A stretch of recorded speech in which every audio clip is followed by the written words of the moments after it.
नमस्कार आप सभी को।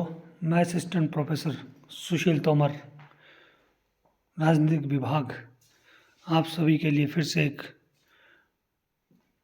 एजुकेशनल वीडियो बनाने जा रहा हूं, जिसका मुख्य विषय जो है अंतर्राष्ट्रीय आतंकवाद है।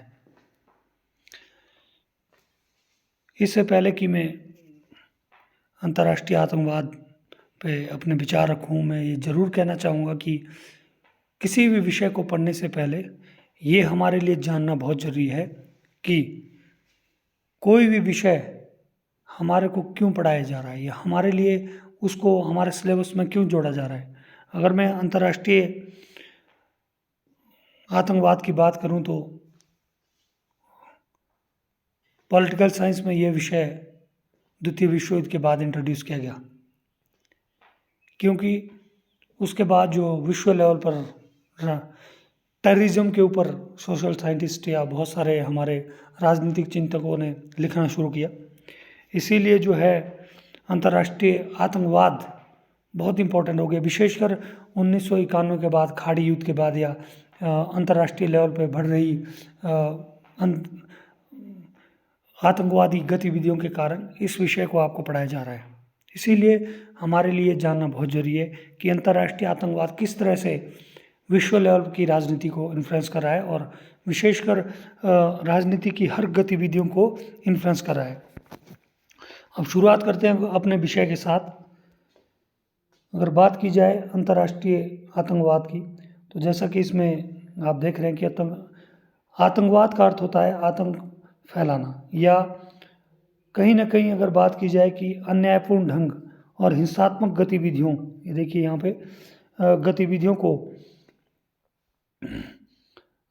अंजाम देने की प्रक्रिया को आतंकवाद कहा जाता है। सबसे इम्पोर्टेंट चीज़ है कि जब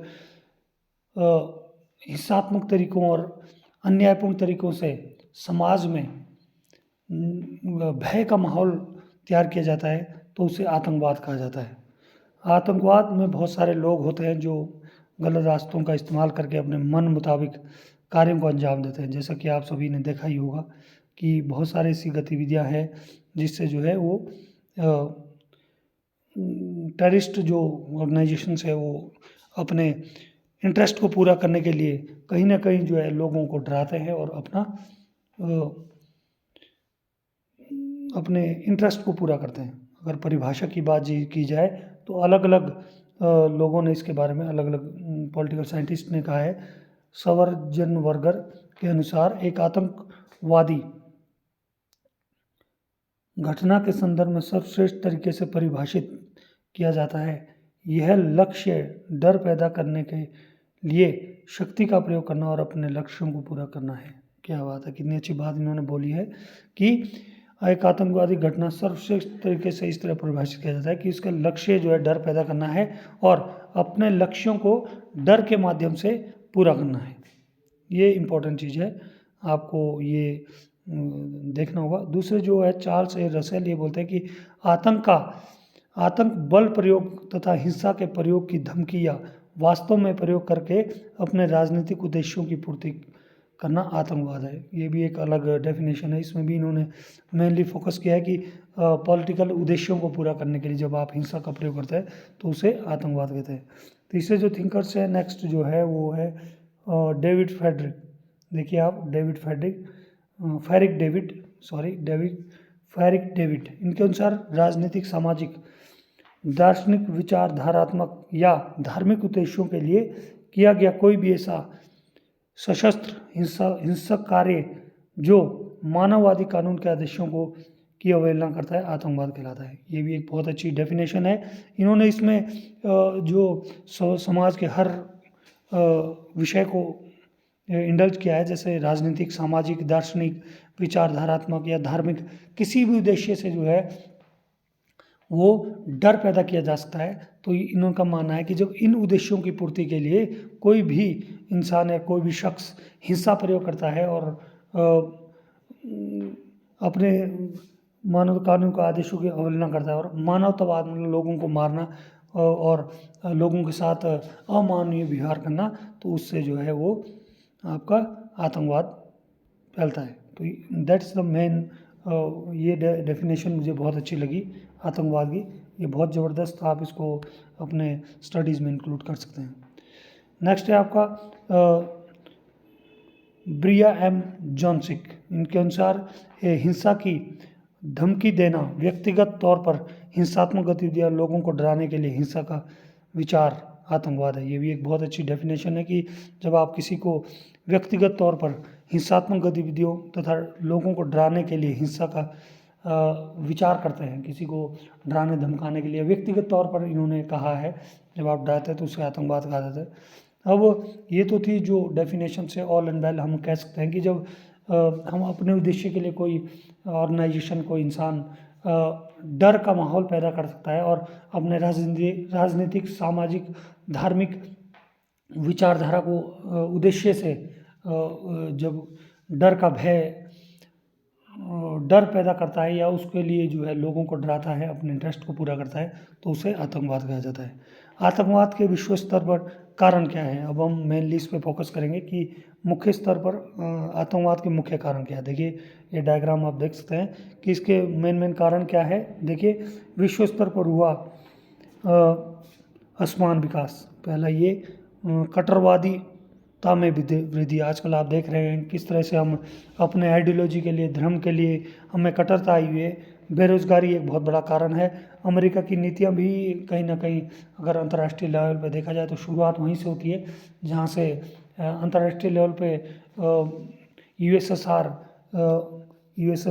जब 1991 में टूटा था, उसके बाद विश्व लेवल पे जो अमेरिका का वर्चस्व बहुत ज़्यादा हो गया था, तो इसीलिए जो है अमेरिका के इसके एक प्रमुख कारण माना जाता है। गरीबी और निर्धनता, गरीबी भी आजकल मेन कारण रहा है, क्योंकि जब गरीब आदमी को प्रलोभन दिया जाता है धन का या फैसिलिटीज़ का, सुविधाओं का, तो कहीं ना कहीं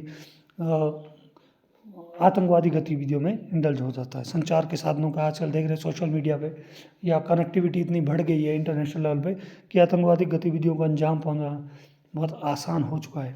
यातायात के साधनों का विकास, राजनीतिक विवाद, मनोवैज्ञानिक कारण, साइकोलॉजिकल जिसको बोलते हैं, आर्थिक कारण, ऐसे बहुत सारे कारण हैं। इनको हम विस्तार से देखते हैं कि विश्व स्तर पर हुआ असमान विकास।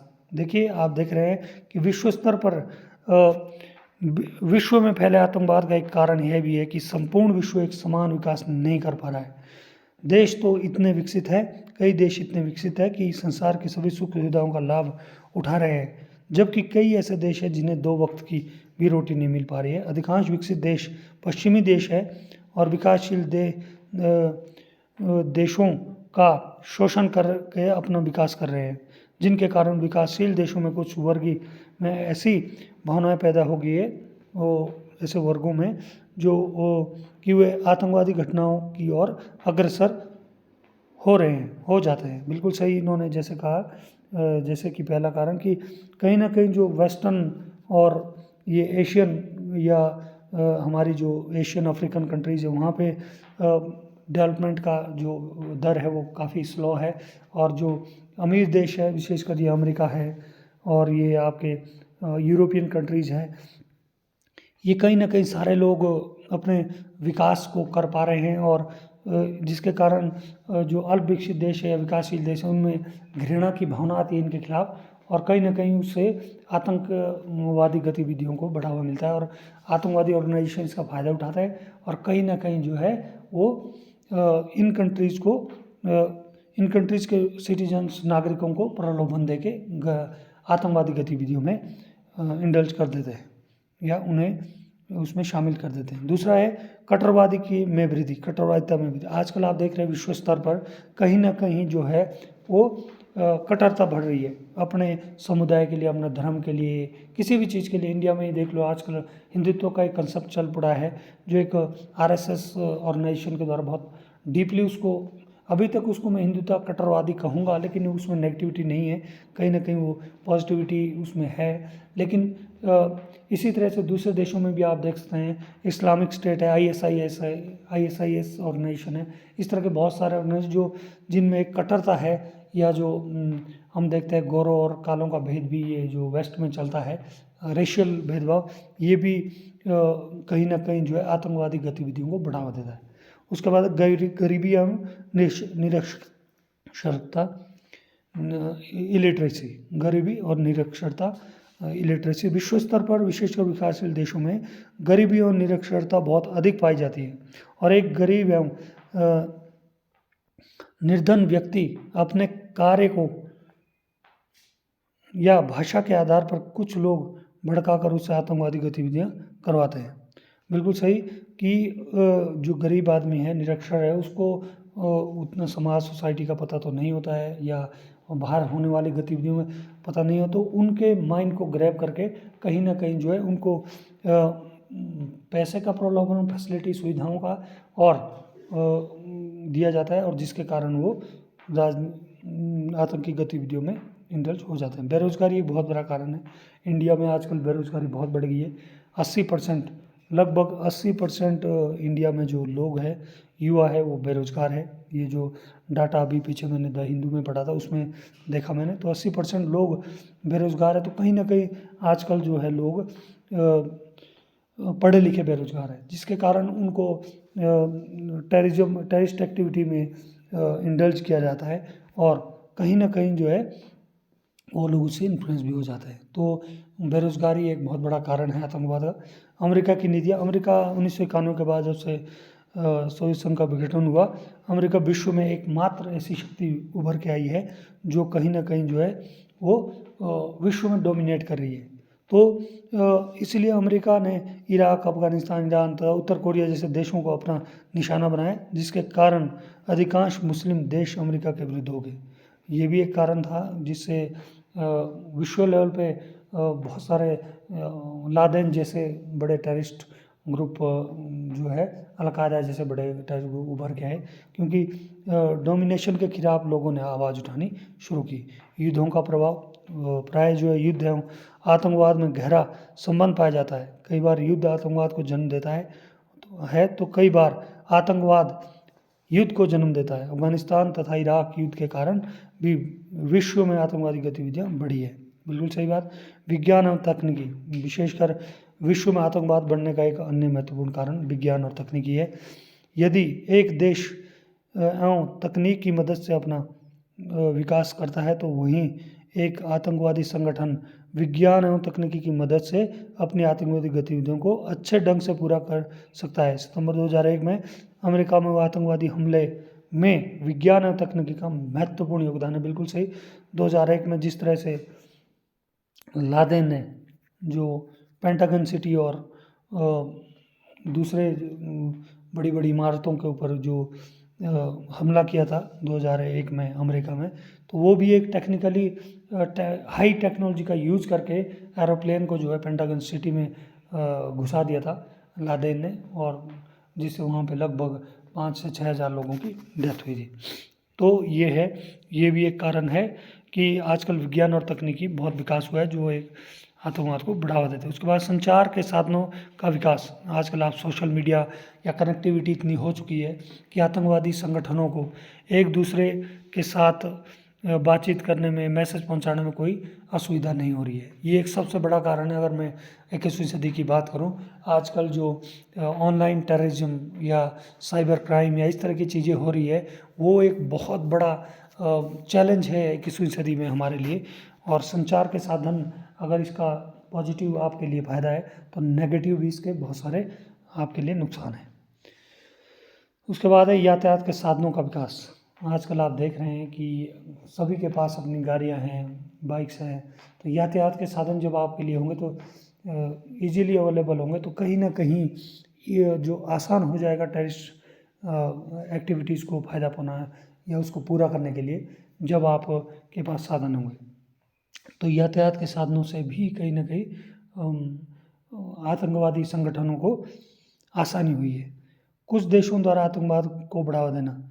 विश्व में ऐसे बहुत सारे देश हैं जो आतंकवादी संगठनों को शय देते हैं। इनमें पाकिस्तान अगर बात की जाए तो नंबर 1 पे है, और वो आर्थिक या कहीं ना कहीं जो है जो इस्लामिक स्टेट देश है, चाहे वो ईरान है, इराक है, पाकिस्तान है, अफगानिस्तान है, ये कई कंट्रीज़ है जहाँ पे इन टेररिस्ट एक्टिविटीज़ को बढ़ावा दिया जाता है और कहीं ना कहीं इनकी जो वहाँ पे उनको प्रशिक्षित किया जाता है। पाकिस्तान में ही विशेषकर J&K का जो एरिया है वहाँ पे कई टेररिस्ट ग्रुप जो है वो अपने आने वाले टेररिस्टों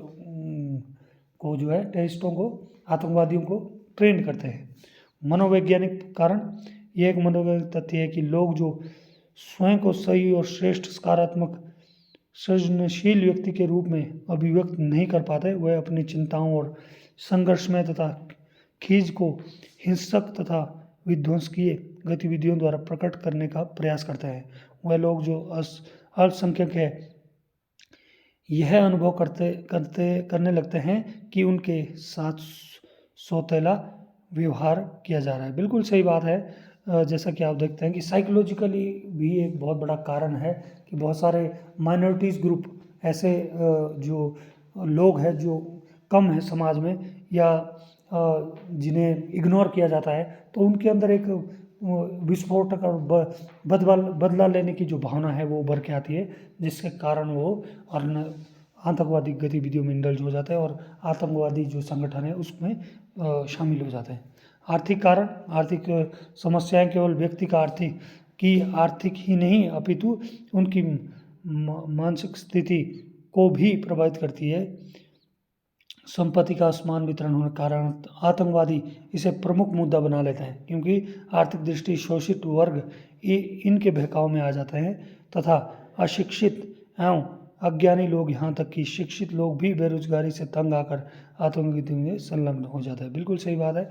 आर्थिक कारण एक बहुत बड़ा कारण है। हर आदमी आजकल सुखी जीवन जीना चाहता है और सारी फैसिलिटीज़ का फ़ायदा उठाना चाहता है, अच्छा पहनना चाहता है, गाड़ी घोड़ा लेना चाहता है, अच्छी जीवन, लेकिन उनके पास जब ये साधन नहीं होता है तो वो गलत तरीके से धन कमाकर जो है वो आतंकवादी चीज़ों को में इंडल्ज होकर अपनी उद्देश्य को पूरा करते हैं। उसके बाद अल्पसंख्यकों में असुरक्षा की भावना, मैंने कहा जैसे अल्पसंख्यक लोग बहुत सारे हैं, चाहे वो धार्मिक आधार पे हैं, चाहे वो सामाजिक राजनीतिक आधार पे है, वो कई बार जो है अपने आप को इग्नोर फील करते हैं और विशेषकर सोसाइटी में पिछड़ा फील करते हैं, जिसके कारण उनके अंदर जो है अपने समुदाय के प्रति एक तीव्र भावना आती है और उसको वो अपने समुदाय को बचाने के लिए या कहीं ना कहीं जो है वो अपने असुरक्षा को सुरक्षित करने के लिए जो आतंकवादी गतियों में इंडल्ज हो जाते हैं। इसके बाद है राजनीतिक विवाद। कई बार अंतर्राष्ट्रीय लेवल पे राजनीतिक विवाद से भी बढ़ावा मिलता है आतंकवाद को। राजनीतिक विवादों से भी आतंकवाद को प्रोत्साहन मिलता है। राजनीतिक दृष्टि से उपेक्षित समुदाय या समूह अपना लक्ष्य प्राप्त करने के लिए आतंकवादी गतिविधियों को श्रेय देते हैं और भारत में हुर्रियत और पूर्वी राज्यों में उल्फा, NDFV,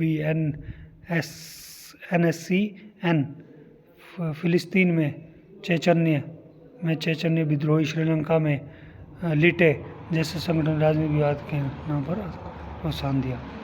और लास्ट है सैनिक सरकारें। इन देशों में कई जगह जो है वो सैनिक सरकारें भी उभर के आई है, तो कहीं ना कहीं जो है वो भी एक कारण है अंतर्राष्ट्रीय राजनीति में। जैसे पाकिस्तान में सैनिक सरकार उभर के आई थी।